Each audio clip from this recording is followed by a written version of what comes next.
going to include a few NMOSD and MOGAD experts from the tri-state area. So first, I'd like to call on stage Dr. Ilya Kister, who is here from NYU Langone Health. Please join us. Dr. Michelle Fabian from Mount Sinai. Dr. Mark Leekoff from RWJBarnabas Health. Dr. Rebecca Farber from Columbia University, and Dr. Sharon Stoll from the Stoll Medical Group. Please come on up and join me. Thank you.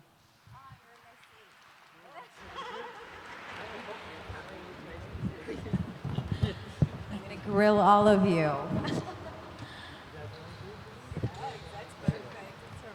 All right.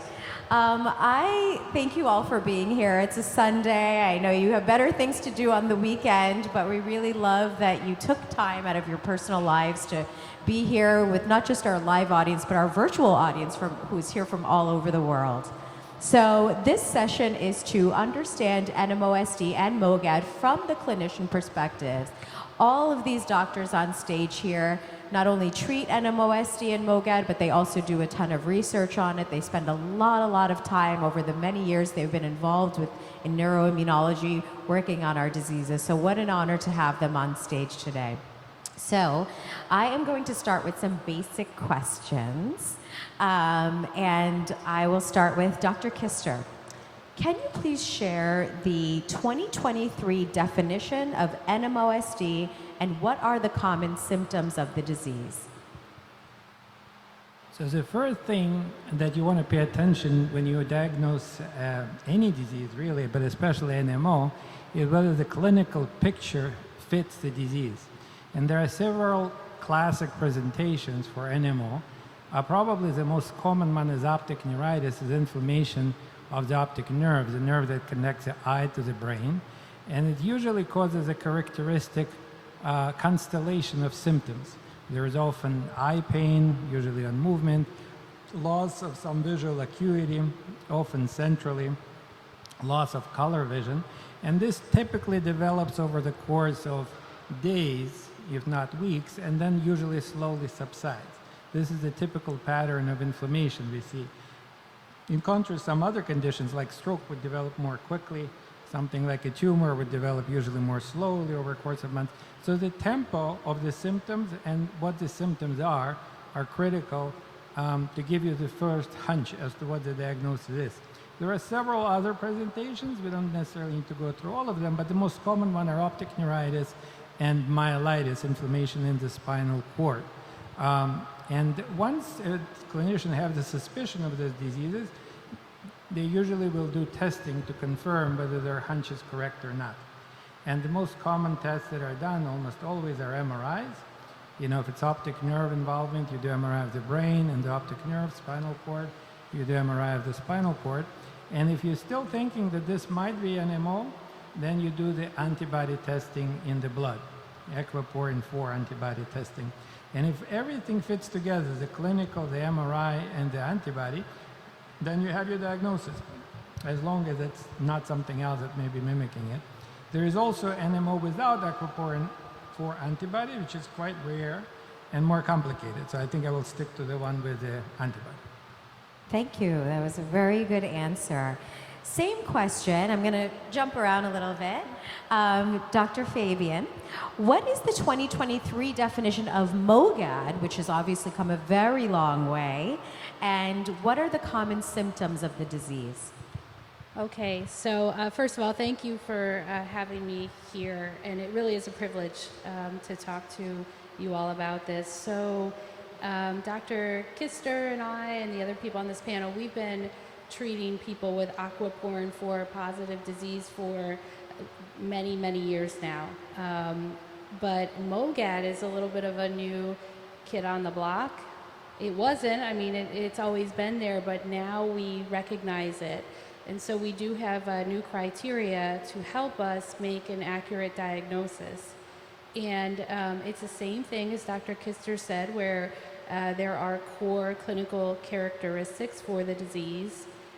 People have optic neuritis, and the optic neuritis, it can be both eyes at the same time. Also, they can have long lesions in their spinal cord. sometimes more at the bottom of the spinal cord, but really anywhere. And then also there's other core disease relapses that people can have. And so with MOGAD compared to NMO, aquaporin 4 positive disease, people may often be more likely to have seizures and confusion. That can happen with aquaporin 4 positive too, but more with MOGAD. And people can also get other brain lesions. So along with that, again, we look for the antibody. It's a little trickier with MOGAD, and I think everybody up here probably feels that when you see aquaporin 4 antibody, you really know you have the right diagnosis.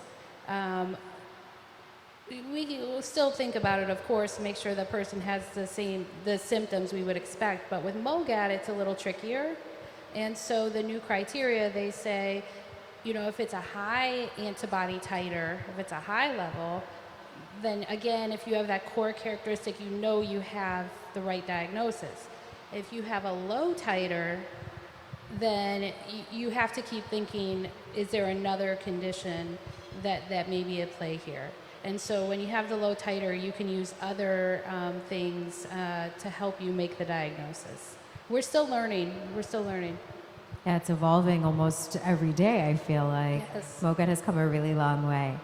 Okay, Dr. Stoll, can you break down in layperson's terms sort of the steps to a diagnosis? So like imaging, labs, like what do patients typically go through before they get a diagnosis? Sure. What has to be checked off?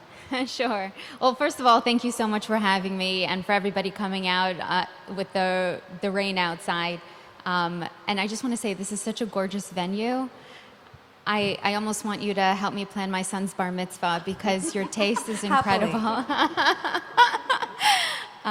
So for the diagnosis, usually what happens, somebody presents to the emergency room or urgent care with similar symptoms to the brave people that were up here before, blurred vision, painful vision, difficulty urinating, difficulty having bowel movements. These are things often we don't like to talk about, but it's something that really can bring somebody to the emergency room. And being a mom of two, I once, consulted a gastroenterologist across the street from me when my son was screaming with abdominal pain. Turned out it was constipation, but I thought he had acute appendicitis. So those are things that can be tricky even for neurologists. But somebody presents with symptoms like that, and I would say one of the first things that's done or that should be done is imaging. Unfortunately, depending on what the symptoms are, like if it is severe nausea or vomiting or abdominal pain, it could be a CT of the abdomen. And if everything is negative, the patient is sent home. But we know as neurologists, and we often speak to our GI colleagues and ER colleagues, that sometimes it's not found in the abdomen, it's found actually in the brain, and it could be a brain lesion. Other things that's done, so first thing is imaging. We always want to image the brain and the spinal cord depending on what it is. And then spinal tap, we look for oligoclonal bands, and that's usually seen in MS and not so much with the other diagnoses with MOGAD or NMO. We check other labs. The problem is, and this is a huge, huge problem, MOGAD and aquaporin 4 for NMOSD, those labs don't come back for usually 2 weeks. So I'm sure many people listening, it seems like it's an easy thing for us to do, to check the labs and to get a diagnosis, but it's not, because people end up in the ER, in the hospital. We start them on medications like IV steroids, but oftentimes we have no idea what we're treating. For at least 2 weeks, and by then sometimes the patient is discharged either to rehab or home, and then if symptoms do get better, they may not follow up. So that lab, that antibody might be sitting there waiting, but nobody is calling to let you know what's positive unless there's a follow-up. And the same thing with a lot of the spinal fluid tests, that the things for like meningitis, they come back right away, but things for multiple sclerosis, for aquaporin 4, NMOSD, they don't come back for 2 weeks. And again, that can lead to a delay in diagnosis and a delay in treatment. Thank you. Dr. Leekoff joins us from New Jersey. I'm also from New Jersey. Nice to have you here. Does the onset of either NMOSD or MOGAD happen at a certain age in somebody's life? And can you also share a bit about the prevalence in terms of adults with NMOSD and MOGAD and pediatric patients with NMOSD and MOGAD? Absolutely. So thanks for having me, and I'm proud to represent the state of New Jersey. And NMO and MOGAD, while they have some similarities, they're also very different diseases, and they affect people at different ages. So neuromyelitis optica can affect mostly adults, where you have, from the 20s all the way up to the 70s and the 80s. And I have patients in all different kind of ranges. And neuromyelitis optica, MOGAD, tends to affect pediatrics, but it can affect other people at different ages. And NMOSD, can present most commonly with optic neuritis. However, in pediatrics, they most often present as ADEM, which is like a neurologic disease that can affect the brain and the spinal cord all at the same time, and that may or may not be a one-time episode. And so the earlier you are as a child, the more likely it is to be a one-time event, but the older that you get, it most commonly becomes a relapsing state. And so again, NMO and MOGAD, they do affect everyone, in wide ranges of ages, but they can present a little differently. Thank you. Dr. Farber, I saved a fun one for you. Oh, wonderful. It's time to debunk a myth. Can someone have MS and NMO or MOGAD? That's a great question. And first of all, thank you so much for having me to this beautiful and very inspiring event. Can people have more than one of these diagnoses? I suppose it's theoretically possible, but it would be extraordinarily rare. I think, and specifically for NMO and MOGAD, where they do have these very specific antibody markers, they've found that there's virtually no overlap, that people really do tend to have one or the other. MS could be a little harder since there's not, one specific causative biomarker. We do have oligoclonal bands, but that's a little bit less specific. I do think for even with MS, most people, tend to have one of the three. Sometimes it's very hard to distinguish which one of the three. Does a given patient have multiple sclerosis, or do they have seronegative NMO? Sometimes it is very clear, but occasionally there will be situations where it's less clear. Thank you. So, in summary, it's not likely that someone will have an overlap between MS and NMO or MOGAD. Correct. Okay, you heard it here first. Dr. Kister, I'm glad that Dr. Farber brought up seronegative. I myself am actually a double seronegative patient. I have lived with this for 9 years, and to this day, I do not test positive for either the aquaporin 4 antibody or the MOGAD antibody, and I know that there are many patients out in the world who are like me as well. So my question to you, Dr. Kister, is how often should these patients be retested for these antibodies? So that's a more complex area because, of course, we don't have a test to anchor that diagnosis to, and that leaves open the possibility of maybe it's something else. You have to look for mimickers a little harder when it comes to cases which are negative for NMO and MOG. But if it comes to MOG antibody, most everybody will test positive who has this disease at onset. There are some nuances. For example, if you test after doing the plasmapheresis, which is blood filtration, you will wash out the antibody and you might not get the positive result. But generally speaking, if you test correctly at the time of the attack, almost everybody will test positive for MOG antibody at the time of the relapse. And similarly for NMO antibody. What happens later is a little bit more complex, but I think your question was about the initial event. The initial event with MOGAD, almost everybody will test positive who is positive, unless the testing is confounded by treatment, usually plasmapheresis, to some extent maybe even intravenous immunoglobulins. Does that answer your question? Yeah, but like, say for someone like me, I've been living with this for 9 years. How often should I be retested for AQP4 positive or MOGAD? I would definitely retest it at least a couple of times during your course if the clinical picture is very strongly suggestive of those diseases. But in my experience, I don't know, we'll hear from others, it'll be interesting to see.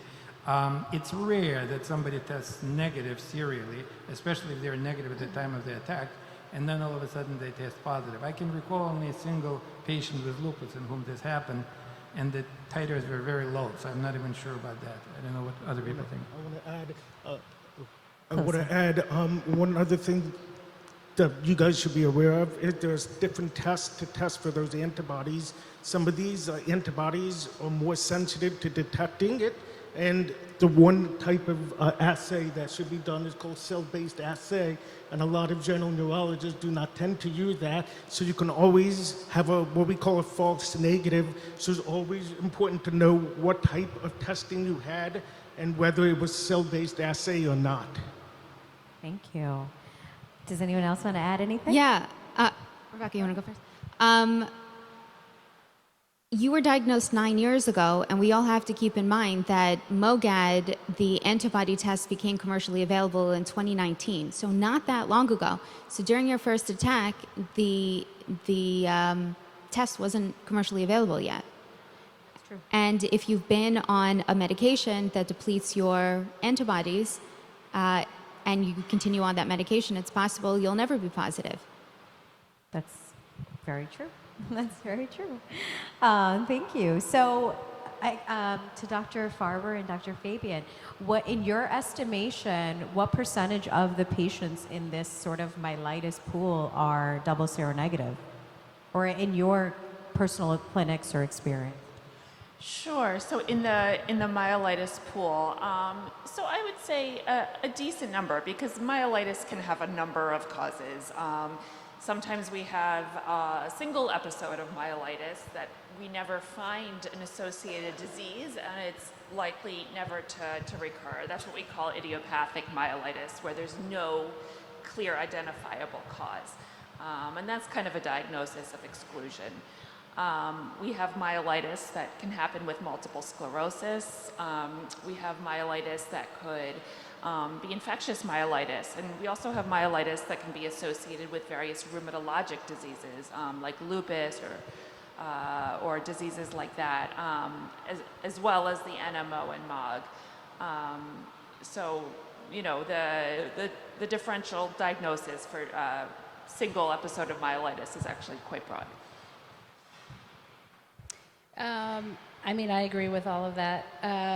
I would say we're learning now, like in doing research in looking in the spinal fluid for the MOG antibody, and we are finding that sometimes if it is negative in the blood, we're still seeing it in the spinal fluid during attacks. So I've had a couple patients actually recently that we found it only in the spinal fluid.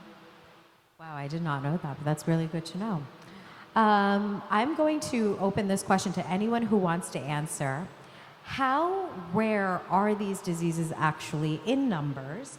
And then a follow-up question to that is, do these diseases target certain ethnicities or geographies more than others?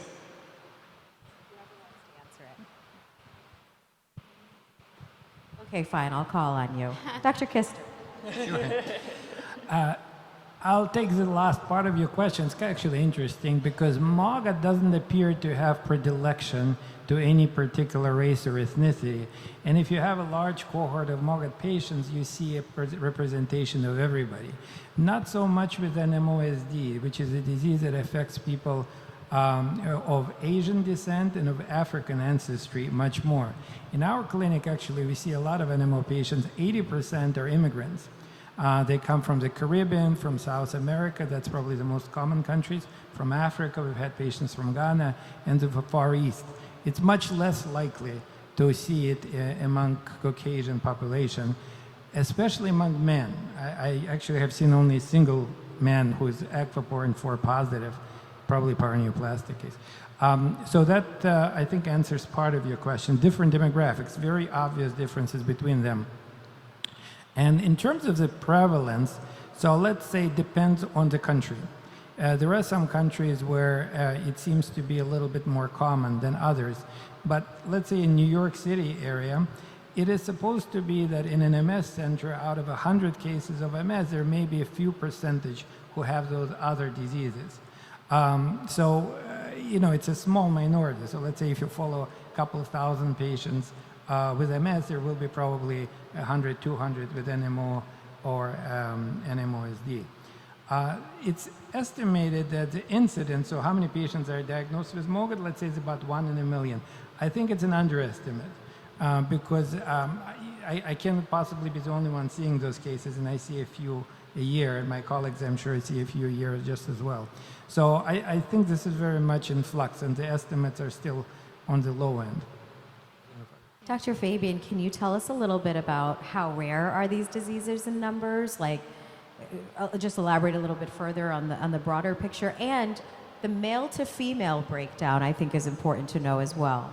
Well, they are very rare. I mean, to all of us and to you, they do not feel rare, I know, but they are very rare. And as Dr. Kister said, I mean, like it ranges from maybe 1 in 100,000 to 1 in a million in terms of how rare it is to get these diseases. And I always tell my patients, I wish you won another kind of lottery, truly, like not this one.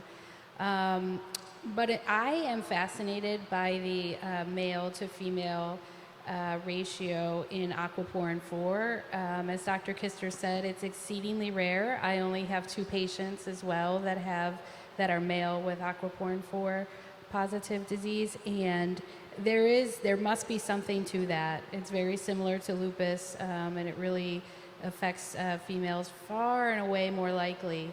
And I think maybe someday we're going to understand the connection between being born female and the condition. It's a perfect segue into the next set of questions, but did you want to answer that? Oh, I just wanted to say that I don't think we mentioned MOG, however, is not that way. MOG is really more, MOG-associated disease is really more a 1-to-1 ratio. And again, highlighting, I think, how much there is that we don't understand yet. And I was actually going to add that for MOG, I think that it's underreported because the antibody just became commercially available. And I wonder how many patients have the diagnosis of multiple sclerosis that really have MOG antibody disease. Okay, so just kind of piggybacking off of what we learned, especially for NMOSD, more women are affected than men. And a question that I have gotten over almost the 10 years of being in advocacy from young women is, if I have a child, am I going to pass this on to my offspring? So can we talk a little bit about, is NMO, is MOGAD, are they hereditary? And is this something that can be passed on to your children? Anyone who wants to answer it, go ahead. I can start us off here. There's not one gene that's passed down from parent to child. It's not the simple kind of a hereditary we all learned in a grade school.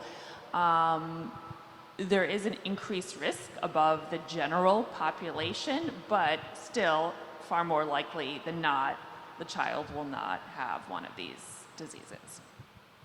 And to add, so the statistics between female to male ratio, it's 9-to-1 for NMOSD. And for MS, it's really 3 to 1. So significantly more common in female. And then to add what everyone else was saying with autoimmune diseases. So we know autoimmune diseases as a whole is more common in female. The one thing that I wanted to add for pregnancy and having children, for NMOSD, it's much more, we want to, as MS and NMO physicians, we want to caution anybody that wants to plan or thinking about getting pregnant to definitely talk to your physician, because especially for NMO, it can actually increase risk of the disease. So with our MS patients, we talk about the pregnancy often being protective against the disease. For NMO, it's actually somewhat of the opposite. So that's just something to think about, because a lot of the literature out there can be mixed sometimes. So you definitely want to have that conversation with your doctor. Just putting it out there. Yes, and I always definitely want to have the conversation, and we try to have it early and often with our patients that may be planning families. I will say that I've had multiple patients with NMO and MOGAD actually have multiple pregnancies. I have one that's going to be delivering soon. So it is possible, but as as it goes, it's definitely usually better to be like open and talking with your doctor about that, so that it can be something that's done in a healthy way. And it should not, while this is a question that we get from patients, oh, should I have a child? Should I not have a child? Of course, you should have children, but just be mindful that when you're pregnant, you could be at increased risk for having a relapse. So you would want to have that discussion with your doctor, whether you want to continue your medication through the pregnancy or you want to work around the pregnancy. So it's a little different than what you hear from multiple sclerosis and dermatomyositis optica and MOGAD. All right, great. I want to talk about other autoimmune diseases. So is it common for NMOSD or MOGAD patients to also be living with another autoimmune disease? And are there certain autoimmune diseases that are more prevalent coupled with NMO? So for example, I hear a lot of patients have lupus and NMO, Sjogren's and NMO. Any insight on that? We'll start here. Yes, NMO is notorious for being comorbid, coexisting with other autoimmune diseases. And even without autoimmune disease, a lot of patients have antibodies, antibodies to self-tissues. Not so much with MOGAD. We don't really see that connection between other autoimmune diseases. So you already see the theme, NMO, the female prevalence, MOGAD doesn't really have that. The race ethnic predilection, NMO, MOGAD doesn't have that. Autoimmune connection, NMO has it, MOGAD. So you see how the diseases separate out. The most common diseases to be associated with NMO is, and probably the most serious, is lupus, SLE. Sjogren's syndrome, quite common as well. Dry eyes, dry mouth, you have to ask your patients those things. Thyroid disease is very common. They're not uncommon in general population, very, very common with NMO. We like to screen for them, even if patients don't have specific symptoms. Pernicious anemia, which is an autoimmune disease that causes B12 deficiency, can occur. And then there is a long slew, you kind of name it, it'll probably be on the list. But the most common ones, I think, are the ones that I mentioned. And the treatment for those diseases is not the same. So just because you're treating somebody for lupus, it may not cover NMO. And that's very important to know, because some patients are only treated by rheumatologists. Just to give a dramatic example, extremely effective medication for NMO is eculizumab. Basically stops all relapses in NMO. Does not work for lupus. So you can't use it for both diseases. You have to think through, and you have to have a discussion between rheumatologists and neurologists when you have the situation of two diseases. And I wanted to add that if I diagnose someone who's older, like at least 50, 60 years old, the one thing I would want to do is make sure that they've had what we call a cancer screen, because sometimes aquaporin 4, the marker for NMO, can be a marker of cancer. So it's always good to talk to your doctor about having a malignancy screen, a cancer screen, the older you are.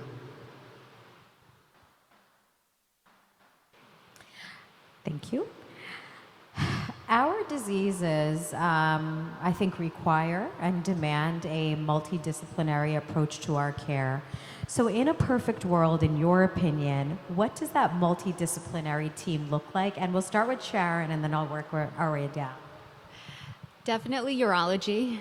I refer a lot to urology because of those bowel and bladder symptoms. And I would say neurophysical therapy. I also rely a lot on ortho just because of gait dysfunction. I never want to see somebody with a drop foot end up with a hip replacement that could have been avoided. So I would say those are the three big ones. And I'll leave other subspecialists for my colleagues to mention. Oh, I was going to say neuro-ophthalmology or at least ophthalmology. Sometimes a physical medicine and rehab doctor, physiatry doctor can also help address issues, mechanical issues related to the gait, physical therapy, sometimes occupational therapy. And I think the other important part is that, all these doctors are in communication with each other, and everyone's on the same page is important. And I, want to emphasize the importance of a social worker, because, there's, people can have disability related to NMO and MOGAD, and it's very important to be in touch with their social worker, as he or she can really do a lot to help. It's really great for me to see as time has gone on in NMO that we're thinking about, of course, treating the disease and keeping the disease quiet, but also the wellness approach, and how to live your best life, basically, with the condition. And so all of those doctors that you had mentioned, super important. I think having a neuro-optho baseline is really important, so we know what the vision is, just in case there's a symptom, you could say, actually, it was the same or it's changed, so I think that's good. But in thinking of the wellness approach, the patient is at the center, and then we're thinking about nutrition. So we have a nutritionist that works with us, and what can people do to support their body in the best way they can.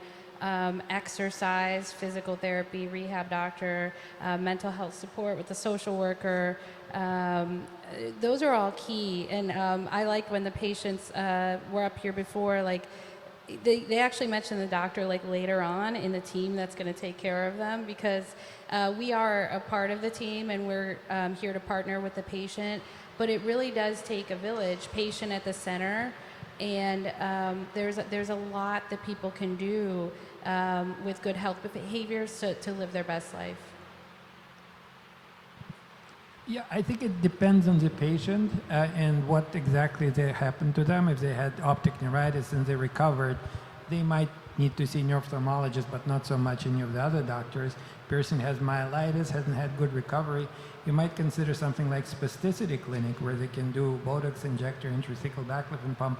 Urology has a lot of options now of dealing with neurogenic bladder. So I think it depends a little bit on the specific symptoms. And I think you're going to have a section on symptoms. So we'll leave it to them. Thank you. This is my last question, because I want to open it up to the floor. I'm sure a lot of you in the live audience and virtual audience have questions for these experts. But my final question is kind of ending on a happy note. So, I've only been involved in this world for almost 10 years for NMO and MOGAD. But even in just 10 years, I've seen so much evolution happened for the better. So NMO went from NMO to NMOSD, becoming a spectrum disorder. There was a diagnostic criteria that came out in 2015 with an update coming out in 2024. We went from having 0 FDA-approved therapies to now 3. With MOGAD, the antibody became commercially available just a few years ago. There are now 3 clinical trials happening for MOGAD, which means at some point in the near future, MOGAD patients will also have treatment options. And of course, most recently, there's an ICD-10 code for MOGAD that's now going to be used in EMR systems all over the country and hopefully all over the world. So you all have been involved in NMOSD and MOGAD for way longer than me. You've seen all of this plus more, I'm sure, that I'm not mentioning. But there was a time, I'm sure, in your career where these diseases kept you awake at night. Your patients, that you genuinely worried about them. You took that home with you. Probably lost some sleep over it too. Have all of these changes and the developments changed your approach to care and how you feel about these diseases when diagnosing or taking care of your patients? And I would love to hear from all of you, actually. Yeah, prior to 2003, there was not a lot of medications out there for neuromyelitis optica. You had some of the oral medications, but they were not as effective, and they tended to take a while to get into your system. Then you had rituximab come out in 2003, started being used for neuromyelitis optica, and now we have other B-cell depleters like Uplinza, and then now we have IL-6, which is in spring. And then we also have complement inhibitors, including Soliris and soon to be Ultomiris. So we have a lot of treatments, and these and NMO and MOGAD are very highly treatable conditions. And as a matter of fact, there's a clinical trial out there called the Meteorite trial that's going to look at in spring in treatment for MOGAD. So it brings you comfort knowing that there are treatment options now.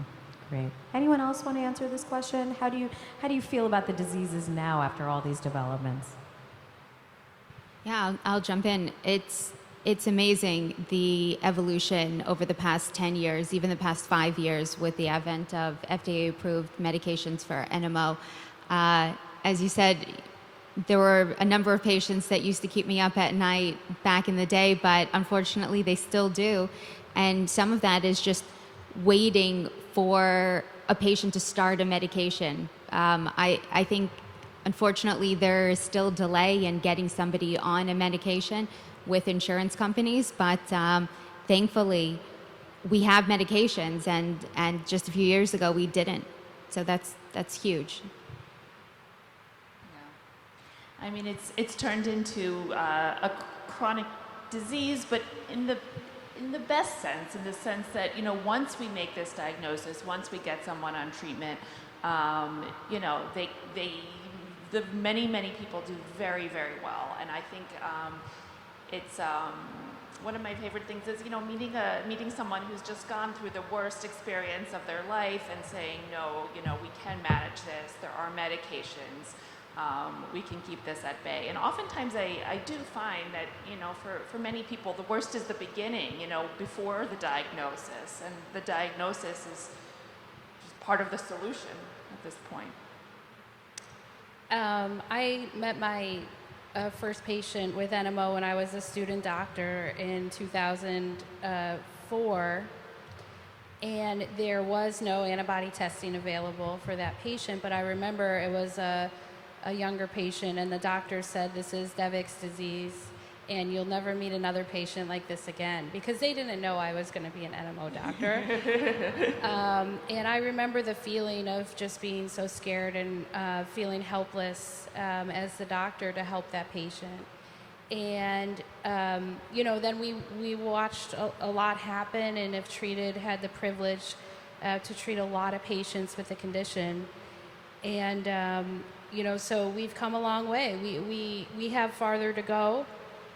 But, I met a patient in the hospital last week with NMO, and I did feel much different than the patient back then, where I felt hopeful, and I was able to tell that patient, we can treat you, and as you said, the worst hopefully is behind you. I was just going to say, I also remember the very first patient I saw with NMOSD. She was having nausea and vomiting and had spent years going to various GI specialists. And it turns out that she had a brainstem lesion, and no one realized what was going on until she did become paralyzed. She was in the ICU, and I just remember her saying, "Oh, all I want is to be able to eat vanilla bean ice cream again," and being so happy when we got her out of the ICU and her nausea and vomiting resolved, and she did so much better. I think you'll be hard-pressed to find a success story in neurology like the NMO story. It's an incredible success over just 2 decades. I mean, we went from people, the early series, you'll remember from Mayo, indicated there was a mortality rate of over 30% in 5 years, basically like a serious cancer. And now we just don't have it. Our expectation is that people will not have relapses.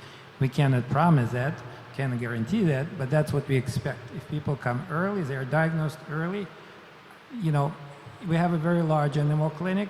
I couldn't find a single patient to enroll in a clinical trial who had a relapse within a year, because that was one of the criteria.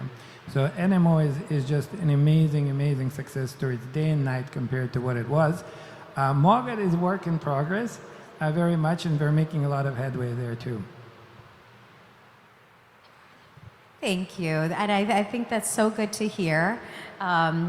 I now want to open up the floor to questions. So does anybody have any questions for any of our doctors? Okay, right back here. And just say your name, who you are. Sure. Hi, my name is Alyssa Steinman. I am a double seronegative NMOSD patient. I'd love to understand from any of you, how would the new diagnostic criteria for seronegative NMO patients impact our diagnosis and any potential treatment options for the future? You mean the update? Yes. So we have a little information about it from the clinical trials. It appears that certain medications, like Enspring, that my colleague here mentioned, it may not work for a seronegative NMOSD, and certain medication like B-cell depleters probably to some extent will work. So there is some nuance in terms of picking medications for them, and we have some data from clinical trials that enrolled both seropositive and seronegative patients.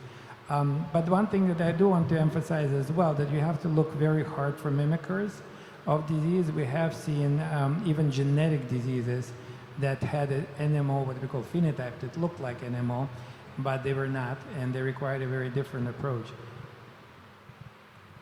Does that answer your question? Okay. Any other questions? Don't be shy. This is a great opportunity. Colleen, right up here.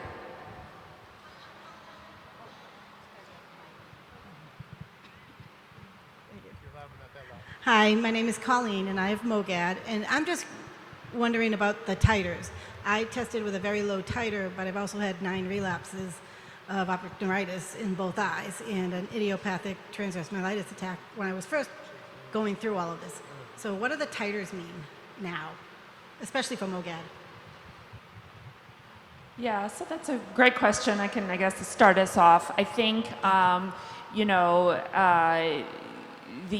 the level of the titer is most important when the clinical symptoms are less clear. So when the clinical symptoms are extremely clear, the current criteria is such that even a intermediate or lower titer would still make the diagnosis. So we don't fully understand the titers yet. But we have a higher threshold for requiring high-level titers if the clinical symptoms are less definitive. Any other questions? We have one back here. And just say your name and where you're from. Hi, my name is Sherry Rockwell. I'm from a very small town, Cherry Valley, New York, which is by Cooperstown. Everybody seems to know that one.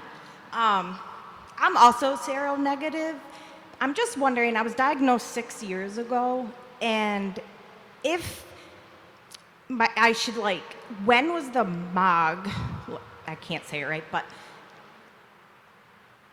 should I, is there a way to be tested for that now? Or should I? I'm not really sure how to say this. So you have your seronegative NMO, you have seronegative NMOSD, and you didn't know about the MOGAD antibody, and now you're wondering, should I be tested for that? Is that correct? Correct. Okay, who wants to answer that? I can answer it. So I know, with MOG, it is now commercially available. There was a time when Dr. Kister was helping us and sending it to Austria for a study. How many years ago was that now? But we would send patients there. But now we can get it in the lab. And I certainly would get tested, because it does help, I think, the doctor and the patient go down the right treatment path. So I did have a number of patients. I probably had 3 or 4 that we had treated as seronegative that, we found out later that they had MOG. Now it's, easier. It's a panel and you test both at the same time. And so we usually know if somebody has one, another, or if they're seronegative. I think sometimes patients are afraid to speak up and ask for things from their doctor. So we have 5 incredible doctors up here. Would you be receptive to a patient saying, you know what, I'm seronegative, I have been for a while, and I'm wondering, should we test for MOGAD? Absolutely. I'm compulsive. And so, I'm going to be thinking about that every time. But if a patient comes to me with a really important, good question like that, yes, because I'm here for keeping that patient as healthy as they can be. And, in the future, there will probably be new antibodies that are going to be discovered, and so that will even open up the opportunities for more treatment. I think both patients also mentioned something, maybe it's unstated. What is the significance of the result for them? So let's say you get tested and you're positive, it will make us more clear about the diagnosis, but will make a difference in terms of how we treat you. And I think you're asking something similar about the low titers. And that's actually a very complex area. We don't have clarity on this point. Having a negative antibody seemingly is good. It indicates somewhat lower risk of relapses. Having a positive antibody raises that risk, but may not be sufficient to initiate treatment. Another critical difference between NMO and MOG, NMO we basically treat everybody who we diagnose with NMO because they're always at risk for attacks even after many years of disease, and that may not be the case for MOG. So this is an area of uncertainty. We're trying to figure it out. Any questions? Oh, a lot. Okay, let's give it to Rosanna here in the front. And Rosanna, just very quickly introduce yourself. Hi, my name is Rosanna D'Elia. I'm from Manahawkin, New Jersey. My son here is NMO positive, and he's been dealing with the disease for 23 years. So we were there with the beginning of not even having a test and the whole 9 yards. But my question is, being that he's NMO positive and also antibody positive for Sjogren's, he has a considerable amount of eye issues that overlap. He's treated by both a Sjogren's physician, rheumatologist, and also obviously a neurologist. Is there anything that we can look for, and I mean him to look for, myself as well, to differentiate whether or not, like he typically presents with optic neuritis, is there a way to differentiate that dry, burning dry eye pain versus a real optic neuritis flare when he usually doesn't have much inflammation in his optic nerves when they do an MRI? Who's taking it? Sharon. All right. So in the words of my neuro-ophthalmologist, who I often ask questions like this to, and I see a lot of individuals like your son, he will say, put drops in, see if the burning goes away. If the burning goes away, it's Sjogren's. If it doesn't, it could be NMO. The other thing that I do is I have a lot of red items with me always. I used to joke about the bottom of my shoes that I should get that tax deductible because I could show patients. But honestly, something as simple as covering the good eye versus the bad eye, if there's worsening red desaturation, again, you'd have to see what it is at baseline and then during an episode. But the easiest thing would be just drops in the eye and see if the pain goes away. I don't know if my colleagues would want to, I don't want to speak too much, but for patients, it's very important to understand the difference between a true relapse, which means there is new inflammation, and what we call the pseudo-relapse, which is not a great term because it doesn't feel pseudo for the patient.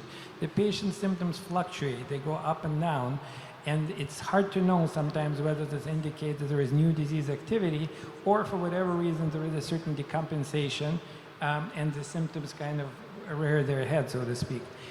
One way to kind of try to differentiate the two is to see how the symptoms evolve. True inflammation will evolve. It will not go away in a day. It will not go away overnight. The symptoms will build up. As the inflammation builds up, whether it's optic nerve, brain, spinal cord, the symptoms will get worse. There will be more disruption of the nervous pathways that go through the area. The symptoms will build up. That's much more concerning than symptoms that kind of come and go with either eye drops, rest, hydration, or treatment of infection. Can we just get a quick time check? Sorry? We're done?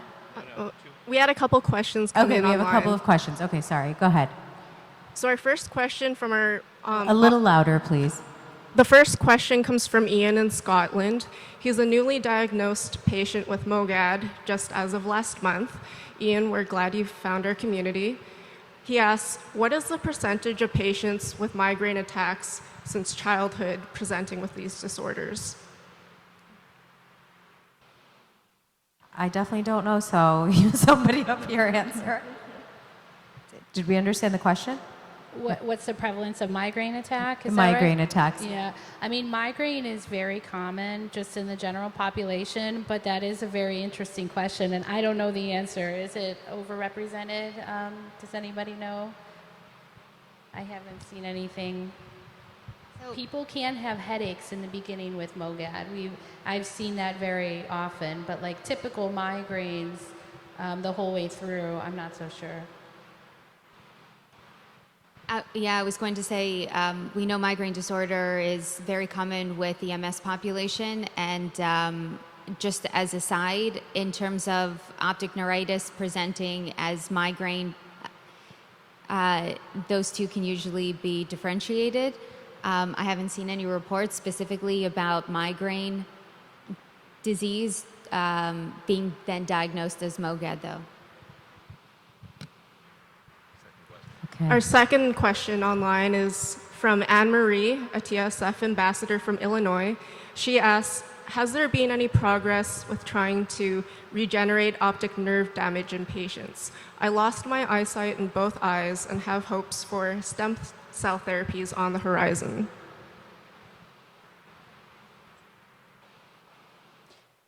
Rebecca. So I can take first stab at this. Have there been attempts? Absolutely. I think, a lot of people are working on remyelination, repair of damaged tissue in MS, in MO, in MOGAD, and traumatic injury.